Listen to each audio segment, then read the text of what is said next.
Afzalgunj crime team कल शाम में रिसाल अब्दुल्ला का ने फ्रिस्किंग और वो चेकिंग कर रहे थे। 7 आदमी वहाँ सस्पिशियस वैसा वो लोगों को डाउट आके वो लोगों को लेके आके वो लोगों को इंट्रागेशन करे तो अपने को पूरा ये केस में 7 आदमी को उसमें अरेस्ट करे। साथ में 2 बॉय जोनल्स है, बाकी लोग 5 बड़े हैं। ये लोग पूरा कल्याण और थाने महाराष्ट्र का है। ये लोग पूरा प्रीवियसली क्रिमिनल रिकॉर्ड है ये लोगों के। और अपने पास 22 तारीख को एक ऑफेंस हुआ। एक 45 इयर्स आरएमपी डॉक्टर वो पैसे लेके उन्हें मेडिसिन और कार पार्ट्स खरीदने के लिए आए।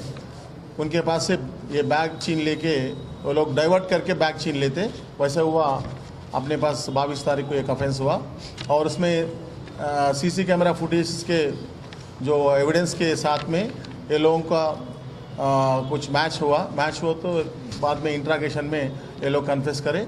इसमें 40,000 अमाउंट और 5 सेल फोन और वो लोगों का आईडी कार्ड्स और ये आधार कार्ड भी बरामद करे।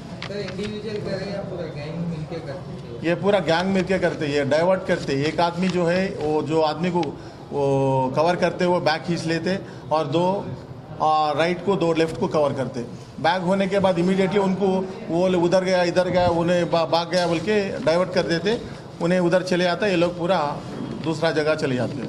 कितना केसेस हैदराबाद में अब तक तो एक ही केस करे ये लोग।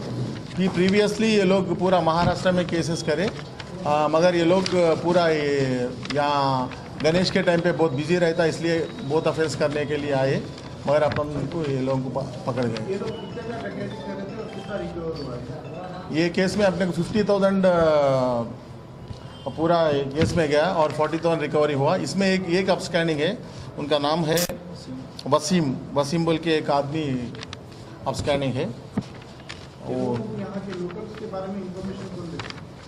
ज़रूरत नहीं है, इन्फॉर्मेशन की ज़रूरत नहीं है। ये लोग पूरा बाहर आते रहते, बाहर आके जो बैंक्स के सामने नहीं तो कौन तो भी एज्ड पर्सन 45-50 इयर्स जो बैग लेके जाते वो लोगों को आइडेंटिफाई कर लेते। पहले आइडेंटिफाई करके वो लोगों को फॉलो करके डाइवर्ट करके पैसे ले लेते।